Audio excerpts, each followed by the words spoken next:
Bible, God provides a lot of information about a select few individuals. And I think with careful review, we can better come to understand those individuals, those people. And if God recorded a lot of data, if you will, on them, then it's important for us to take note of it. He did so for a purpose, and I guess for many purposes, because there are scriptures that can be lifted out of context and used in a variety of ways and a variety of lessons. And so I think it has merit for us to review and examine those lives occasionally and ask ourselves, what can we learn from the lives and details that God has provided for some of those individuals? So today we'll take a tour, if you will, of the life of Jacob. And if you're looking for a title for the sermon, I've just called it The Life and Times of Jacob. Lessons that we can learn. Verse 19 of Genesis 25 says, "This is the genealogy of Isaac, Abraham's son. Abraham begot Isaac. Isaac was 40 years old when he took Rebekah as wife, the daughter of Bethuel, the Syrian of Padan Aram, the sister of Laban the Syrian. Now Isaac pleaded with the Eternal for his wife because she was barren, and the Eternal granted his plea, and Rebekah his wife conceived. But the children struggled together within her, and she said, 'If all is well, why am I like this? Why am I having to suffer this way?' So she went to inquire of the Eternal. And the Eternal said to her, 'Two nations are in your womb. 2 peoples shall be separated from your body. 1 people shall be stronger than the other, and the older will serve the younger.'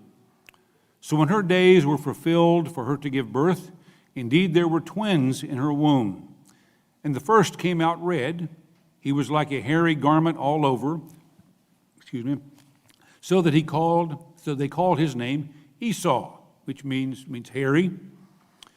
So the boys grew, and Esau was a skillful hunter, a man of the field. But Jacob was a mild man dwelling in tents." Now it says mild here. I think the Old King James Version says plain.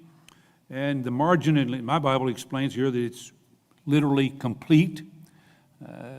And being a mild man, I didn't think that, I wondered exactly what that might mean. So based on a couple of references I checked about that, it can also be translated quiet, ordinary, but also physically sound. So he was a quiet man, but being sound, complete. And then they were dwelling in tents. And Isaac loved Esau because he ate of his game, what he hunted. But Rebekah loved Jacob, which seems to be a natural consequence of what God had told her about Jacob. And so we read this account, and we see that there is a difference between them. They're fraternal twins, as I mentioned earlier. Esau is named hairy. It means hairy. Jacob, of course, means supplanter or deceitful. And margin also says one who takes the heel. I just take that to understand it.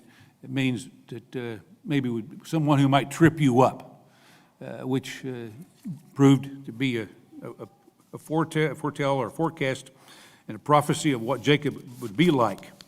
Then as we read verses 27, 28, or 26 and 27, we'll pick it up here in verse 29. Now Jacob cooked a stew, and Esau came in from the field, and he was weary.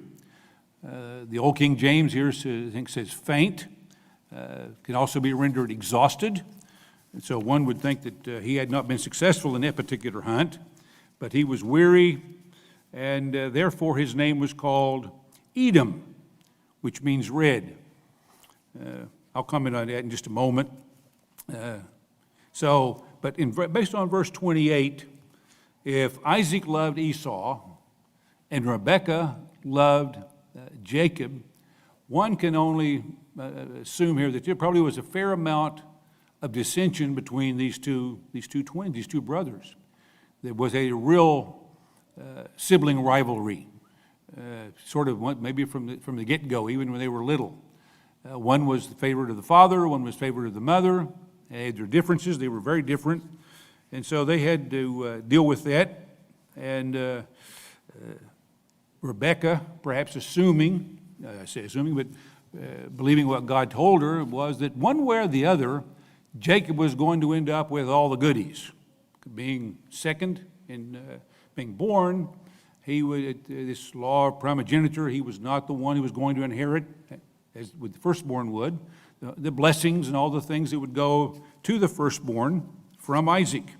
And Rebekah then, of course, feeling that way, one way or the other, at least we find here, that Isaac was not given the same information.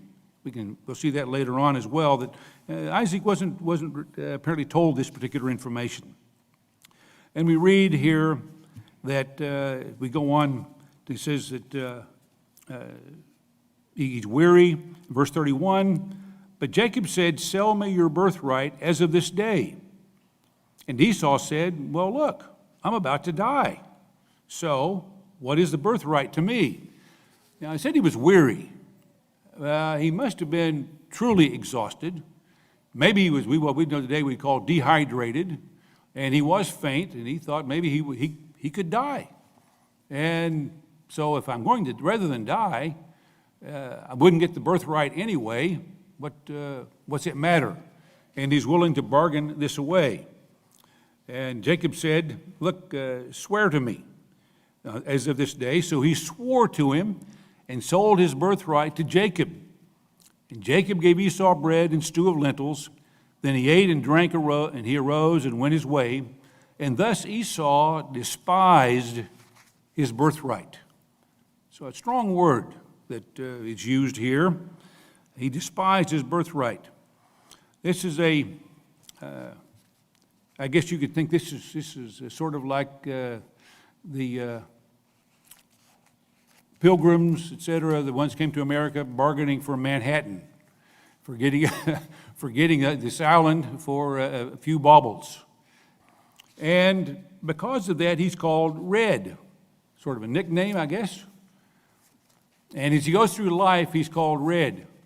And every time he hears this name, he's thinking, that was a stupid deal. You know, every time he hears this nickname, it's like, boy, did I make a bad decision. And he should have considered it before he did it. We don't even know for sure what age they were when this happened. But my guess is that, and it is just a guess, my thought, is that this probably was not the first time that Jacob had gotten the better of his twin brother. And Esau maybe should have been on alert here. You know, before I strike this deal and this thing's coming out of my brother, maybe I need to think about this. And after all, if I'm in line to get the birthright, God's not going to let me die, is he? He's going to see to it that I follow in the footsteps of my father. And not thinking it through, obviously, at least thinking it through correctly, that he was willing to give up his birthright for the sake of a bowl of stew. Jacob knew that he technically was not in line to receive the birthright.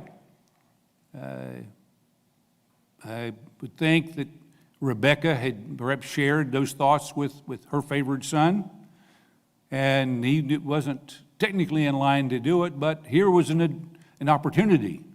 And Jacob was at this point not one to pass up a chance. If he is deceitful, he's a bargainer, he's a schemer, and so he figures out this is the way to get what I really want. And I think, again, Esau should have been on guard, but he wasn't. So Jacob tricked Esau, and he saw his chance.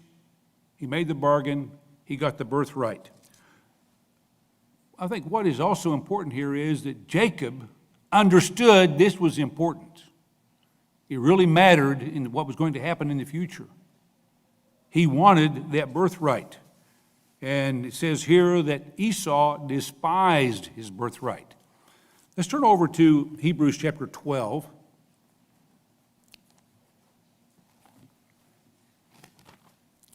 Hebrews chapter 12, verse 16.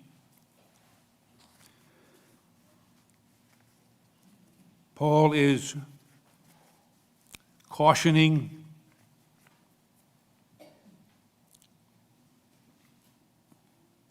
the Hebrews about turning away from God.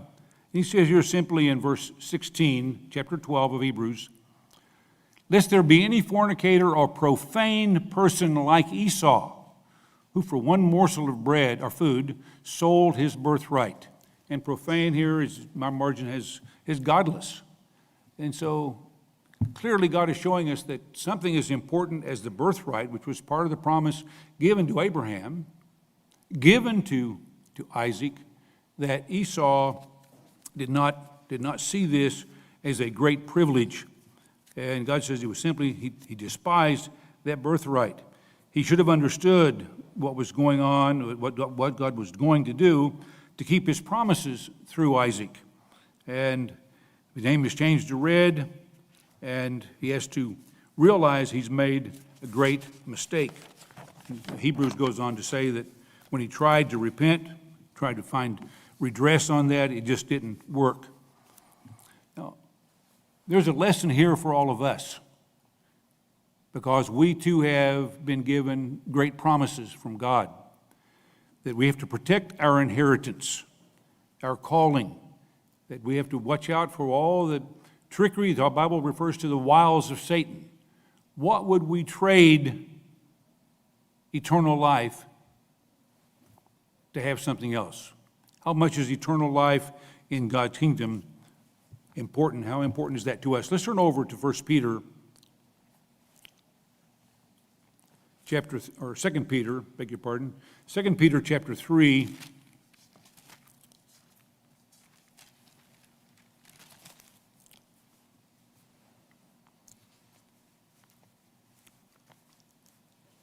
I'm sorry, 2 Peter chapter 1.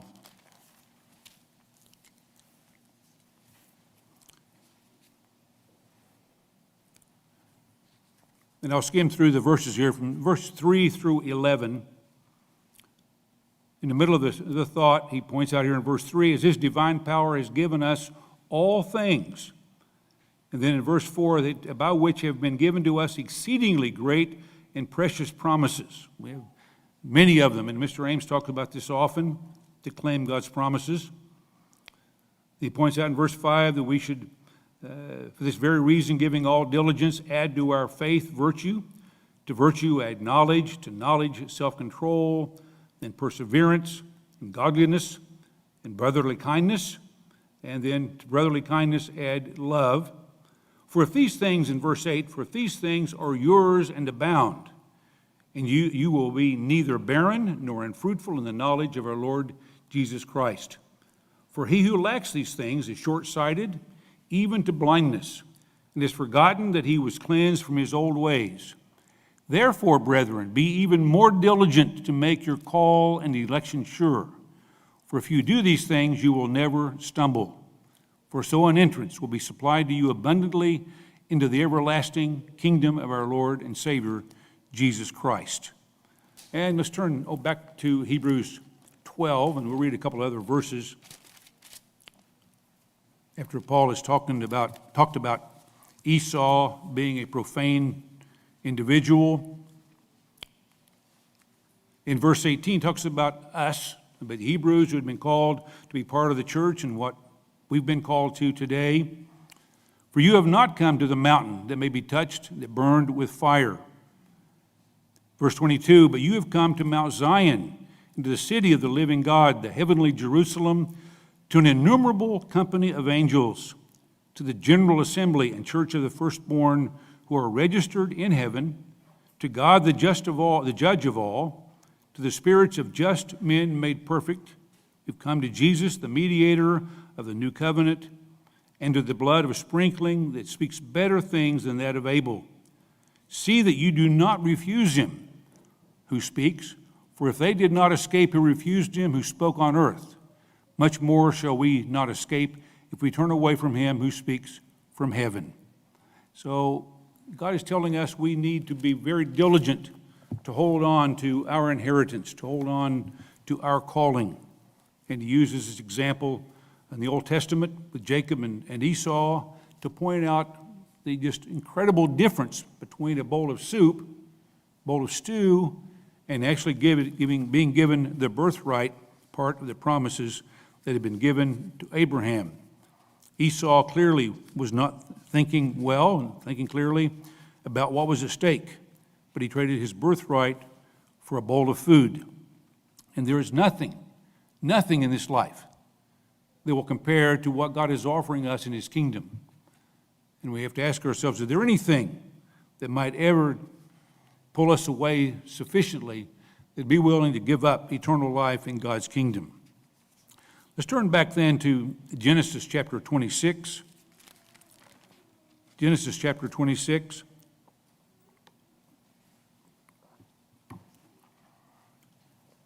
Read verses 34 and 35. It says, when Esau was 40 years old, verse 34, he took his wives, Judith, the daughter of Beeri, the Hittite, and Basemath, the daughter of Elon, the Hittite. And they were a grief of mind to Isaac and Rebekah. So again, how well did these two brothers listen to their grandfather and to their father?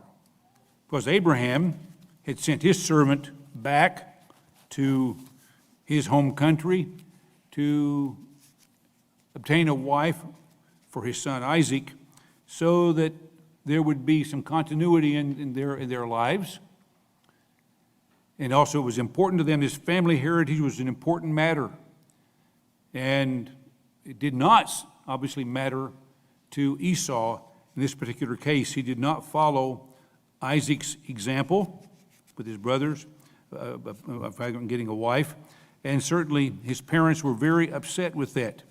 So again, it's notable here, I think, that this family matter is important, following that example so that we don't give up on the inheritance that God has given to us.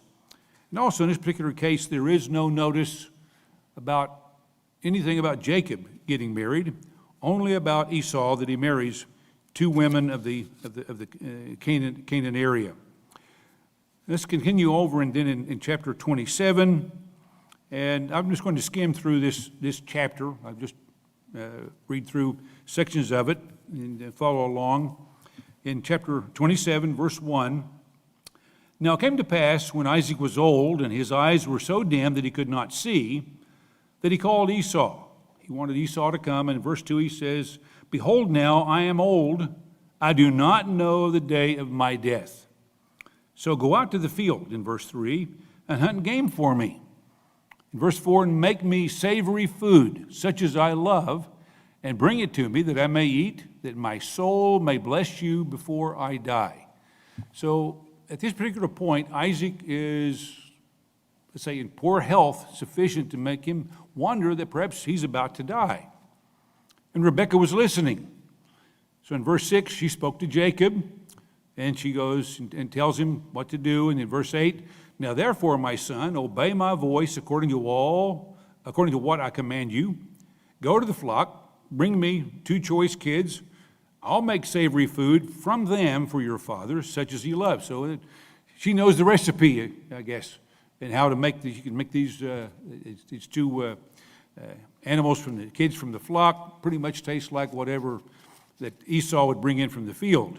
Verse 10, that he may eat it, that he may bless you before his death. Even his wife thinks that her husband Isaac is perhaps about to die, and knowing what she knows, she tries to set out this plan in order to get Jacob to receive the rest of the blessings that would come from Isaac. And so he does all that she advises, and he brings back the kids to her, and she prepares the food. And so in verse 18, he went to his father and said, my father. And he said, here I am. Who are you, my son? he heard the voice, but which one is it? And Jacob said to his father, I'm Esau, your firstborn. I have done just as you told me. Please arise, sit and eat my game, that your soul may bless me. And he obviously is lying to his father because he's following the advice of his mother. And Isaac has this gut feel, and based on the circumstance, he says, come near, in verse 21, that I may feel you, my son, whether you are really my son Esau or not. So, of course, Rebekah and Jacob have anticipated this. He's got these animal skins on him. So Jacob went near to Isaac, his father, and he felt him and said, the voice is Jacob's voice, but the hands are the hands of Esau. So in verse 23, he says, so he blessed him. And the blessing he received, we pick it up in verse 28. It says, therefore, may God give you of the dew of heaven, the fatness of the earth, and plenty of grain and wine, and let peoples serve you, and nations bow down to you. Be master over your brethren, over your brothers, and let your mother's sons bow down to you. Cursed be everyone who curses you, and blessed be those who bless you. So he receives this blessing from his father. And in verse 30, he said, Jacob is scarcely gone, that Esau, his brother, came in to Isaac and offers him the food he's prepared. And then in verse 33, he said, Isaac trembled exceedingly and said, who? Where is the one who hunted game and brought it to me? I ate all of it before you came and have blessed him. And indeed, he shall be blessed. Frankly, I'm not sure why he knew that what he had done was to be permanent. And whatever regret he may have had, he realized that it was going to be that way. And in verse 35, he says, your brother came with deceit and has taken away your blessing. And again, he had been living up to his name. He takes the blessing from Esau in Esau's stead. And it's now obvious, I think here, that God clearly had not told Isaac that what was going to happen, that the younger brother would rule over the older brother. And again, we don't know exactly when this happened. So we read here in verse 41, after this has happened, Esau hated Jacob because of the blessing with which his father had blessed him. And Esau said in his heart, the days of mourning for my father are at hand, then I will kill my brother Jacob. Now, that happens to be a pretty important point in the history of things as it unfolds, because he says, I'll do this after Isaac dies. I won't do it while Isaac's still alive. Because in reality, Isaac, as we all know, Isaac was not about to die. In this particular case, he was to live a good long time after that. He would not certainly die soon, in spite of the fact he was worried about it, he couldn't see, but he was going to have a good number of years before he died. So then we continue in chapter 28.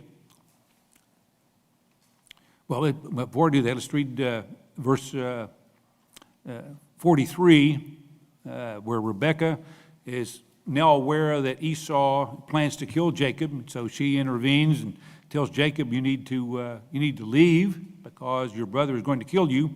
Verse 43, flee to my brother Laban in Haran. And part of that story then in verse 46, and getting him to leave, Rebekah says to Jacob, I'm weary of my life because of the daughters of Heth. These are the two Hittites that Esau had married. And if Jacob takes a wife of the daughters of Heth, like these who are the daughters of the land, what good will be my life to me? In other words, life would not be worth living. So let's send him away to get a wife. Chapter 28, verse 1, then Isaac called Jacob and blessed him and charged him and said to him, you shall not take a wife from the daughters of Canaan. Arise, go to Paddan Aram, to the house of Bethuel, your mother's father, and take yourself a wife from there of the daughters of Laban, your mother's brother. And may God Almighty bless you and make you fruitful and multiply you, that you may be an assembly of peoples, and give you the blessing of Abraham to you and your descendants with you, that you may inherit the land in which you are a stranger, which God gave to Abraham. So Isaac sent Jacob away, and he went to Paddan Aram to Laban, the son of Bethuel, and the Syrian, the brother of Rebekah, the mother of Jacob and Esau. And in following that, we won't read the verse 6, but verse 7, that Esau recognized here something that said that Jacob had obeyed his father and his mother.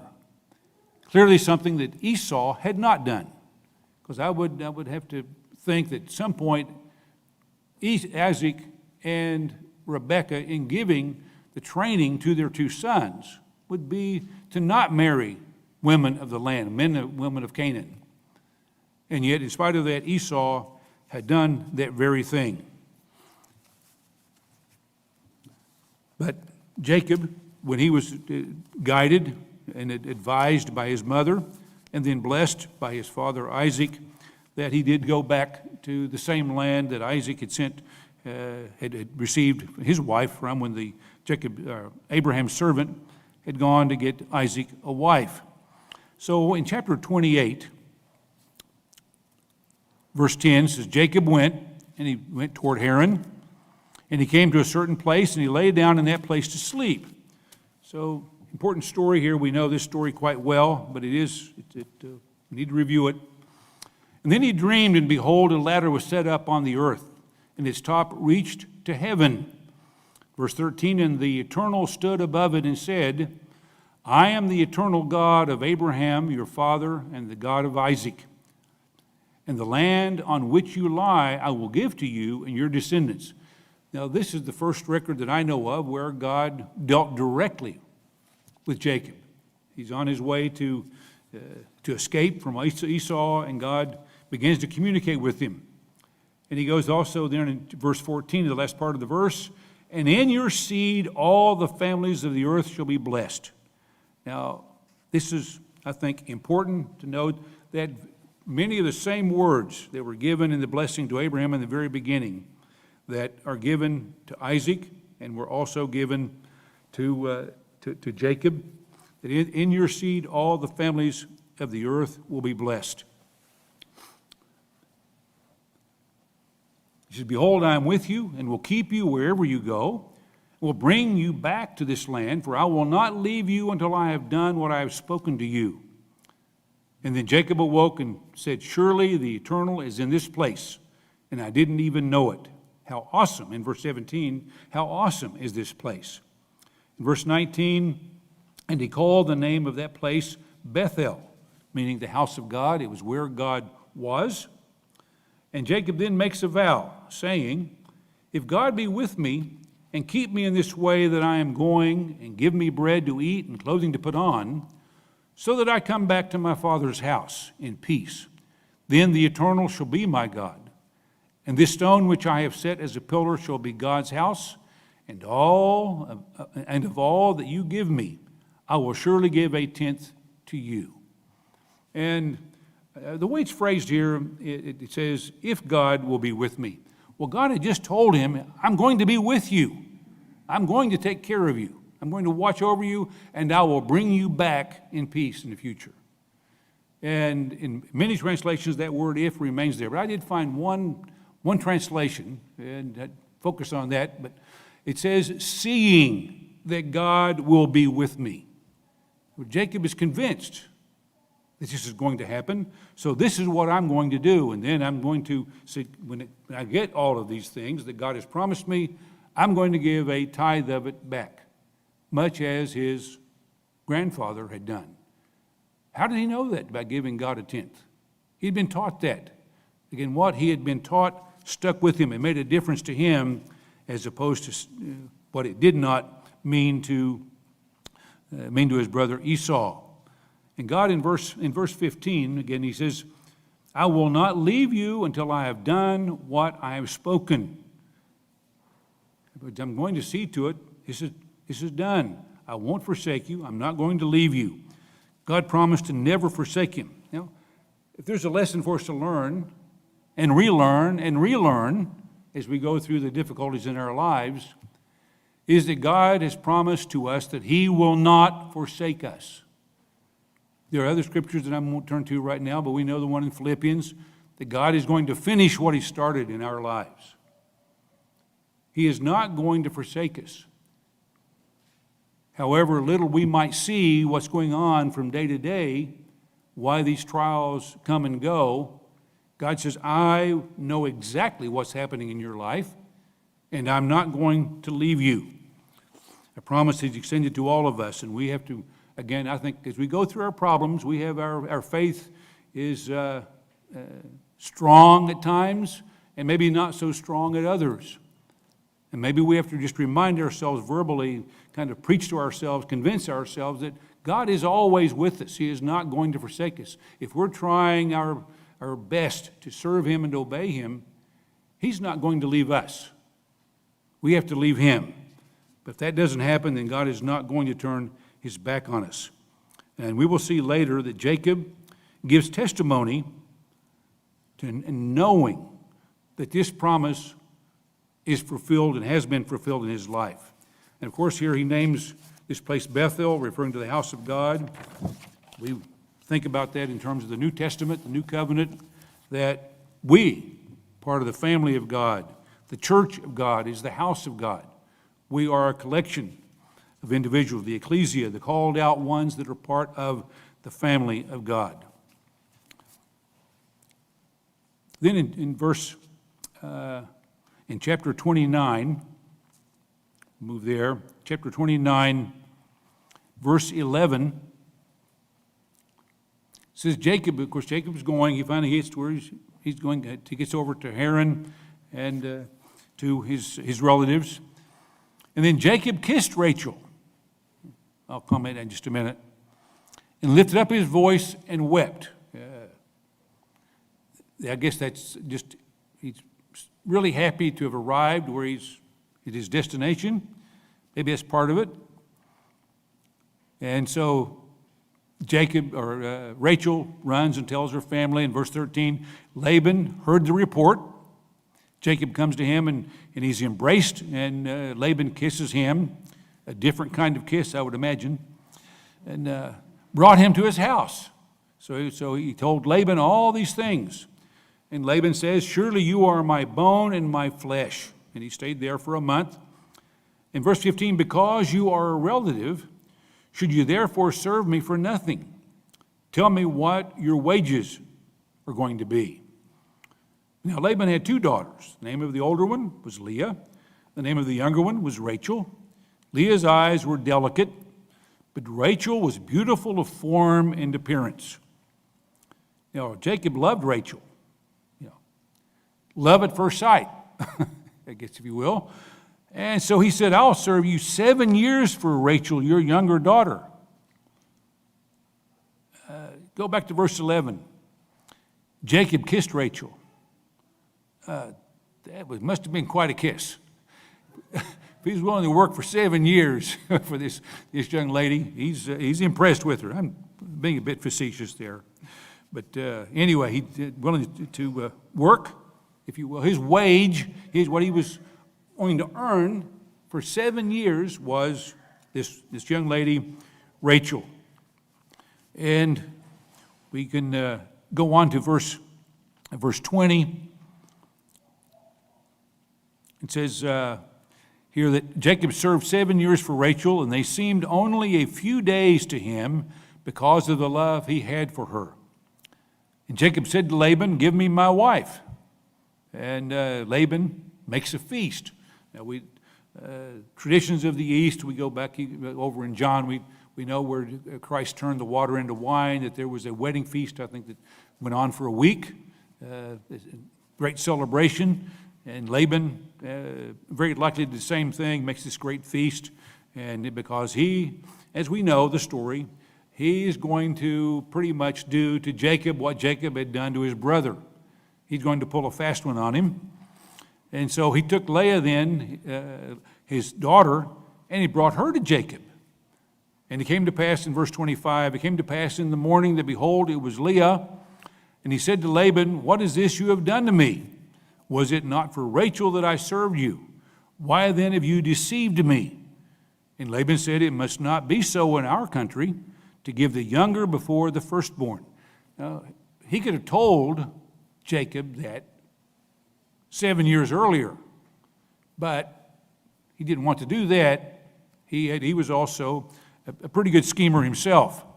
And Laban said, it must not be done so in our country, to give the younger before the firstborn. But I've got an idea, Jacob. Here, fulfill her week, and we will give you this one also for the service which you will serve with me still another 7 years. In other words, I'll get you for 14 years, and you can have her. And Jacob did so and fulfilled her week. So he agreed to go along with this, and so he gave him his daughter Rachel as wife also, and he served with Laban still another 7 years. So he only had to wait at that point for another week to get Rachel to be his wife. So over the next 7 years, he's working. Again, his wage, again, his earnings, again, are going to be Rachel. He got Leah out of the first 7 years, and the next 7 years he'll get Rachel. But we also know that he ended up with a couple of other ladies, Zilpah and Bilhah, that part of the deal. And it would seem, if you read this, I'm not going to go into this in great detail, but if you read this, in those 7 years, it would seem that there are 11 sons and one daughter that are born to Jacob. He has 2 wives. He has Leah, and he has Rachel, and he has 2 concubines. And in 7 years with four wives or 4 ladies, you could think, well, that doesn't seem necessarily all that unreasonable. However, the indication there is that 7 of those children, 6 sons, and then the daughter, all born to Leah.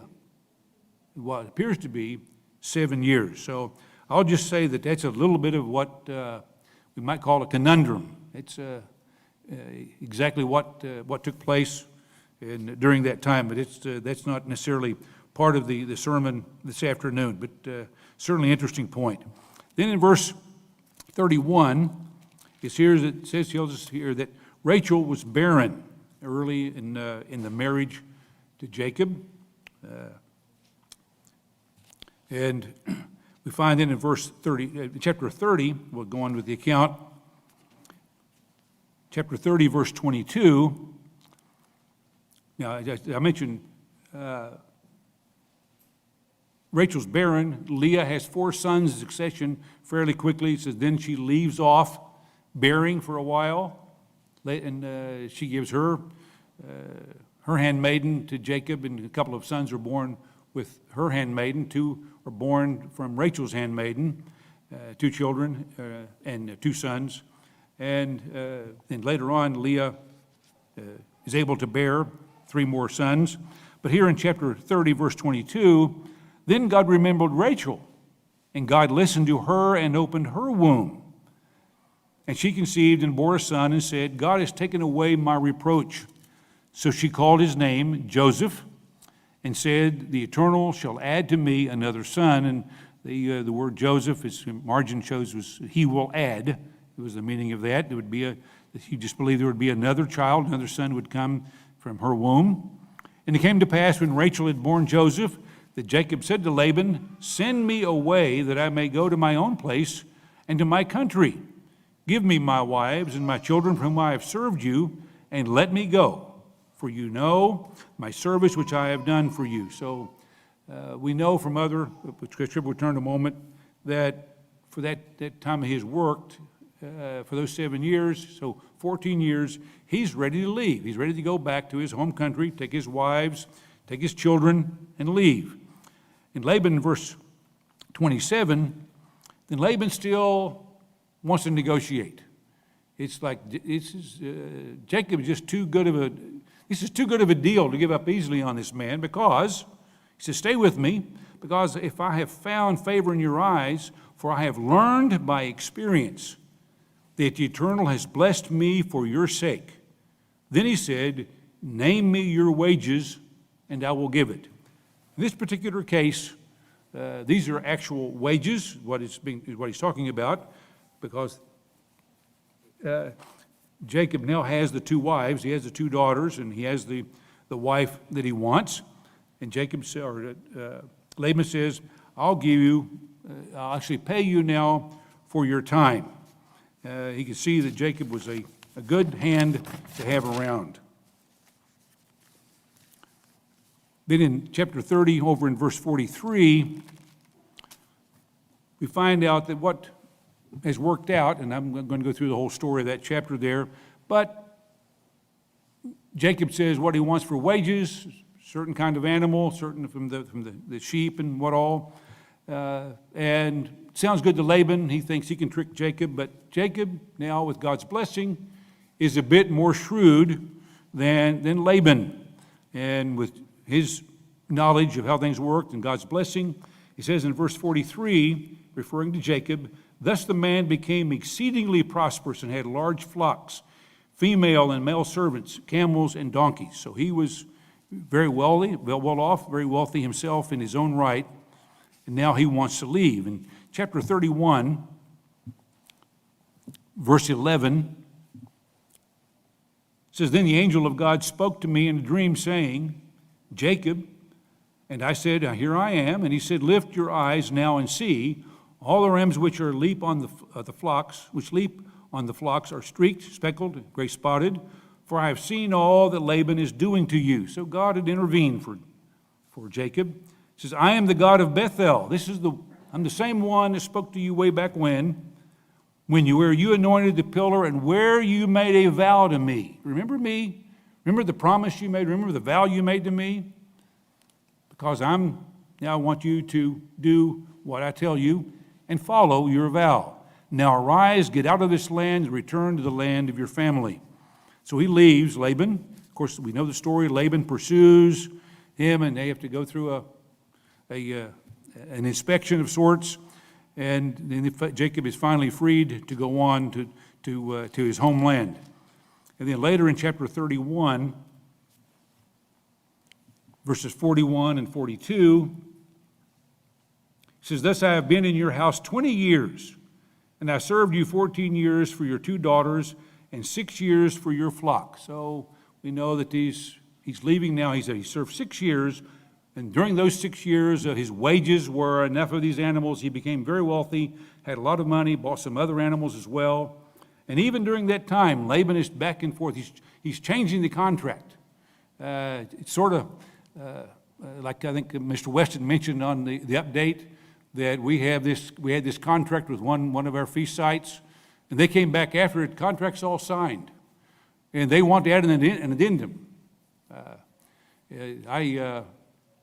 When I was in sales, working with IBM, I had a contract from a customer, had a system on order, and my contact at the customer, I called him one day to give him some information. He said, oh, by the way, he said, John, you going to give me an additional discount?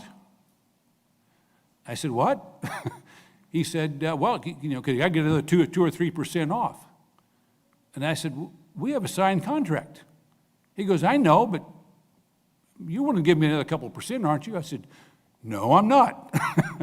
But he wanted to add to this deal. Laban is still, he wants to change back and forth. He keeps trying to get the better of Jacob, but God saw to it that none of that worked. But for 6 years, he follows that. And Jacob then responds, you've changed my wages many times, 10 times during those 6 years, and unless the God of my father, the God of Abraham and the fear of Isaac had been with you, surely now you would have sent me away empty-handed. God has seen my affliction and the labor of my hands and rebuked you last night, or in the past, yesterday. Jacob could now see that God was watching over him. God had fulfilled his part of it. I'll see that you come back very well. The lesson for us is, remember, though you and I always see what's happening, that God is directing what's going on in our lives, that God is still there, and he's not forsaking us. So in chapter 32, Jacob heads home.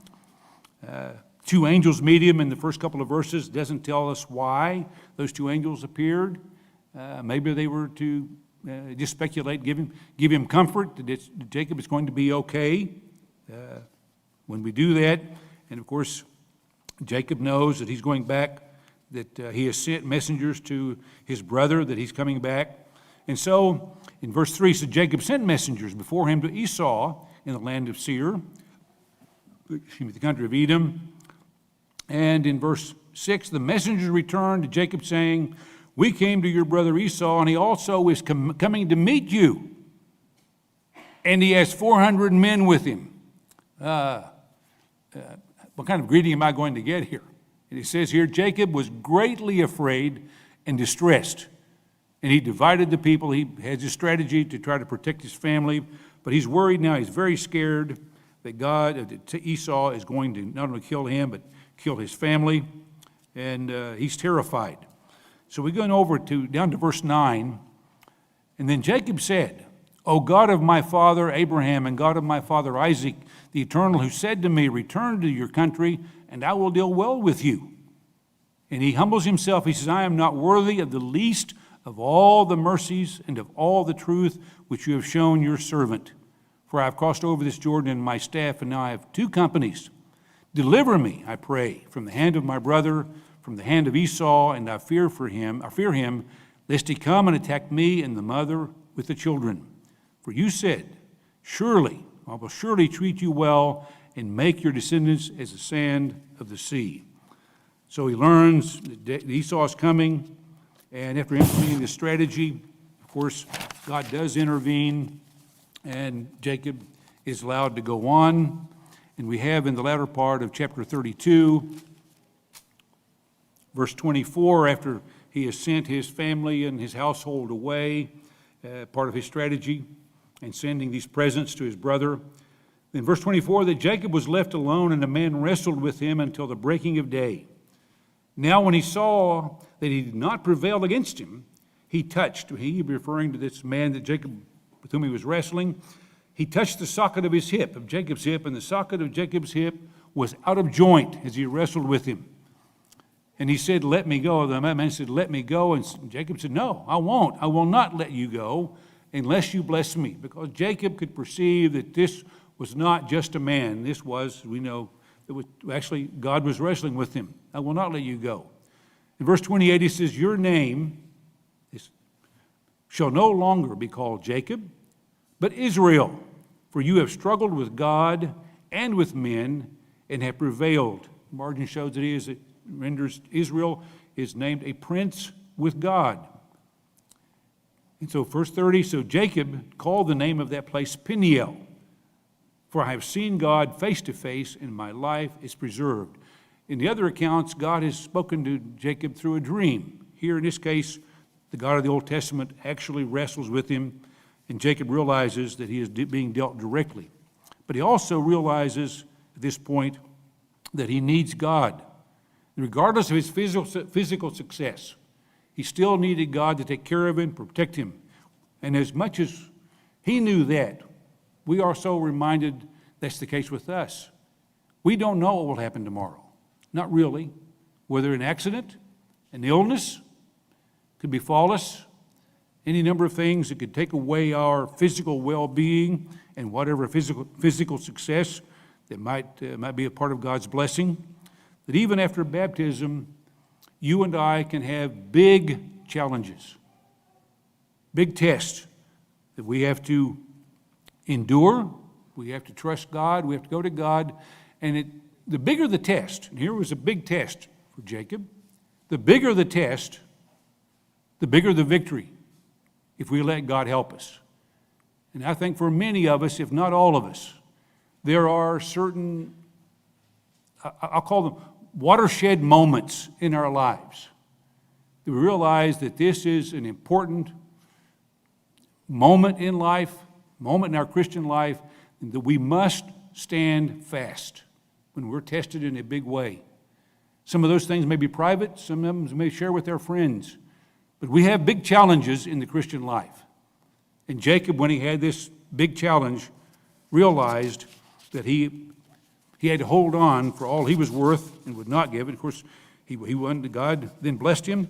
He went on his way to ended up in Shechem. And one would think, well, now that Jacob's name has been changed to Israel, that a prince with God, that sort of like sometimes we think after baptism, the way gets easier. I won't need a show of hands, but I would ask, if it got easier after you got baptized, you can raise your hand. It doesn't work that way. It's just the beginning. It's sort of like a commencement from high school or college. Getting baptized is our commencement as a Christian, and there are trials and difficulties and moments that we are going to go through. And that is true with Jacob as well. We think maybe it's going to get better? No. Chapter 34 of Genesis, I'll just summarize that Dinah, his only daughter, is defiled. It's a rather quick story. Not much is said about that except that two brothers took great issue with what happened. Simeon and Levi then conspire and find a way that they kill, slay all of the males of Shechem because their sister has been defiled. It doesn't say too much about what Jacob thought, Israel thought, but that's his only daughter that we know of at that point. That was a tragedy. As fathers, we could think of that. Would that be just one of those other small problems? No, that was a huge emotional down moment, days for Jacob. And the brothers strike revenge. It's a big deal. But out of that, Jacob looks at that and he's terrified because of what the two sons have done in slaying all the males, that the other cities and small kingdoms surrounding that area are going to come after him and kill him and his household. So was Jacob's faith real high at that moment? Or was it maybe it wavered? Because he was going to go through a trial. But even there, God worked that out. Rather than all those other cities deciding to come back and strike at Jacob's family and household, they were afraid. This is one at this point one Israelite family that you don't mess with. There's something we leave him alone because, as it was with Moses and elsewhere, that God was with him, and they were afraid to do anything about that. And of course, that's at Shechem, and he's told then that go to Bethel, God tells him. And we find in chapter 35,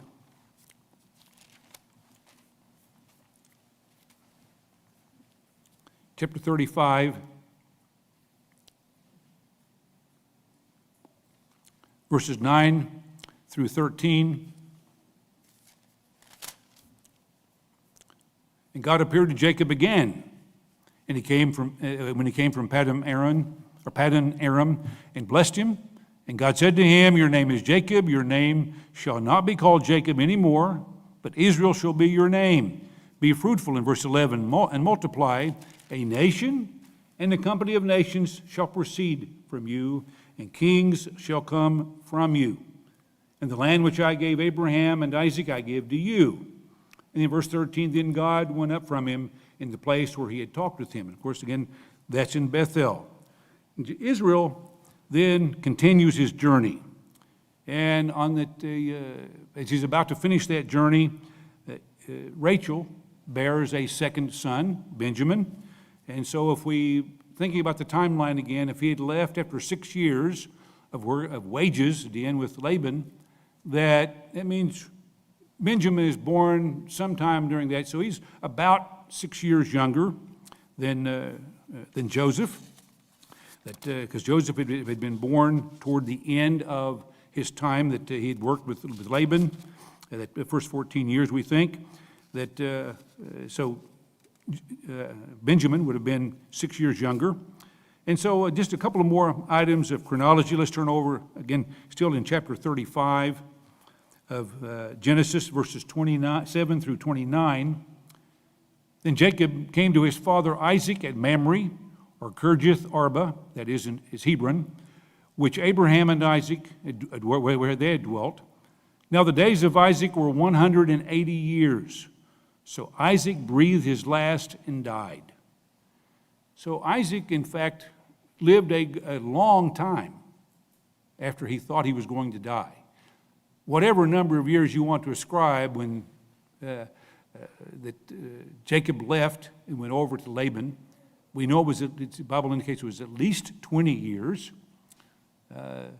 and then comes back. So that would indicate that if you use that number, that Isaac would have been 160 years old when he sent Laban away. He sent Jacob away, and he was not about to die as he thought. But he's 180 years old when he dies. That would mean that Jacob is how old? Or Israel. How old is Israel? He's 120, because he was born when Isaac was 60 years old. So Israel is 60 years old. So, and this occurred, by the way, a good number of years later after he returned. In actuality, it wasn't immediately upon his return. We find in Genesis 37, need to move along here, Genesis 37, verses 1 through 3, move the story forward, and we find that Joseph, his 11th son, is 17, and because of the dissension between him and his brothers, he ends up being sold into servitude in Egypt. And talking about a trial again, here is his favorite son. He has his favorite coat he's given him. And Israel is greatly hurt in verses 34 and 35 of the same chapter, chapter 37. He says he would go down to his grave mourning his son. So Joseph is gone. Chapter 41.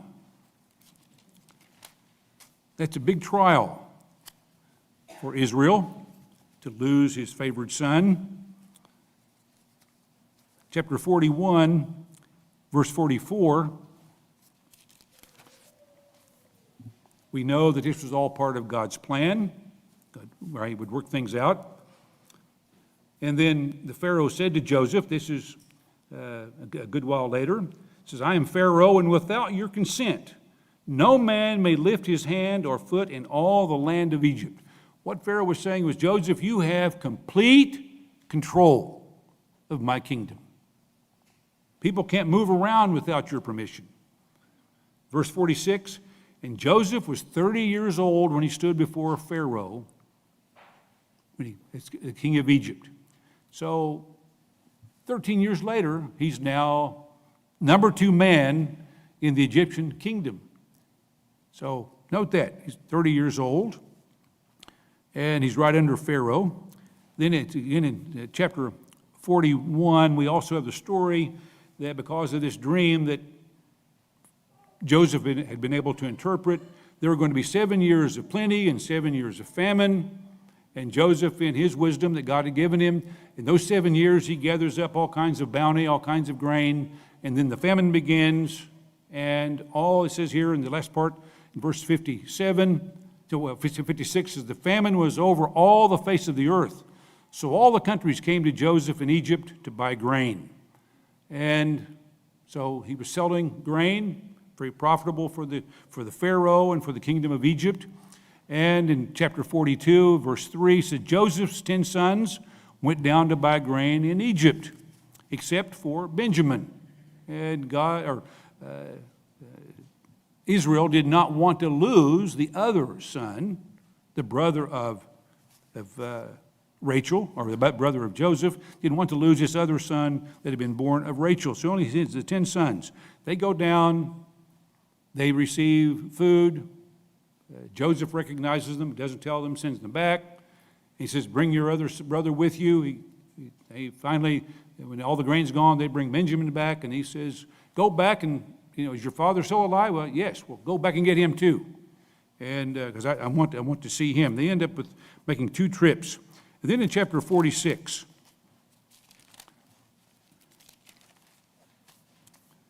verse 1, because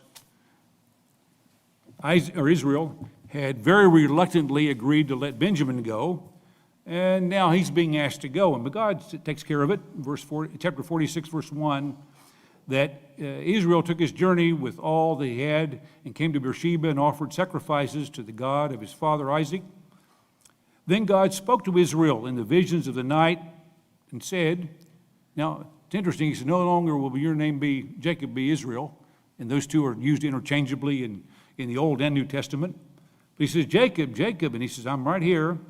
He says, I'm the God of your father. Do not fear to go down to Egypt, for I will make you a great nation there. And I will go with you to Egypt, and I will surely bring you up again. And Joseph will put his hand on your eyes. God is telling him, you will die there, but you will come back. And we know that Joseph did see to it later on when he died that Israel was taken back and buried in the promised land. So Israel, he goes to Egypt and he will die there. And we find later in chapter 46, verses 29 and 30, so Joseph made ready his chariot and went up to Goshen to meet his father Israel. And he presented himself to him and fell on his neck and wept on his neck a good while. And Israel said to Joseph, now let me die, since I have seen your face, because you are still alive. A long time. We can think about that for a moment. We know here in chapter 47, verses 8 and 9, that when Israel went down to Egypt, he was 130 years old. He's 130 years old. Now, what can we decipher from that? That's 10 years after Isaac died. How old is Joseph at that point? He became the boss, number 2, at age 30. 7 years of famine and 7 years of plenty and 2 years of famine. Joseph's about 39 years old. So how old was Jacob, Israel, when Joseph was born? 39 from 130? He's about 91 years old. So it's an interesting age when you think of the fact, where did all this other history, how did it occur? And he says here in chapter 47, verses 8 and 9, it says, Pharaoh said to Jacob, how old are you? And Jacob said to Pharaoh, the days of the years of my pilgrimage, or his sojourning, are 130 years. Few and evil have been the days of the years of my life, yet they're not as long as what my fathers had. Difficult life, few and evil. Now, the word evil there is being used as an adjective, and that could be translated evil, can mean challenging, can also be translated as giving pain, unpleasant, and of course some of the things we've been through, some of them were very unpleasant and very difficult. He was in the promised land, and he was going through a famine, so there was all these things that God had promised. He's still subject to a famine, subject to the world around him to a degree, in spite of the blessings from God. And we can do some other calculations. I won't go through all the detail, if you will. Please excuse that, but Israel was 91 years old when Joseph was born. And Joseph was about 6 years old when they got back to Canaan, to the promised land. And Isaac was still alive, so he got to see his grandson for a number of years. When did he leave? He was 17 when God led him away, allowed him to go away to Egypt, to being sold into servitude. So Isaac was around his grandson Joseph for a number of years, for about 11 years. And if you do the math, and Benjamin and the other brothers were around their grandfather, I think would be about 24 years. But the net of that is that Israel loses Joseph from the time he's 17 years old to 39. 22 years. He did not know that his son was alive. Would we call that a trial or a test when he said, I'll go down to my grave mourning for my son? And God didn't reveal that to him for 22 years. Of course, he was elated. It was a long trial. Of course, then from 130 years old to he died at 147 years. So in the land of Goshen, the very best part of Egypt, Israel got to reside for 17 years, a great deal of prosperity. In chapter 47, in verses 27 and 28, so Israel dwelt in the land of Egypt in the country of Goshen, and they had possessions there, and grew and multiplied exceedingly. And Jacob lived in the land of Egypt 17 years, so the length of his life was 147 years.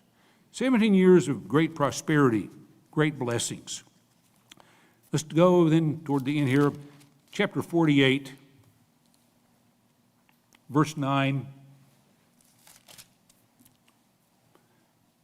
Joseph has sons, and Joseph said to his father, "These are my sons, whom God has given me in this place."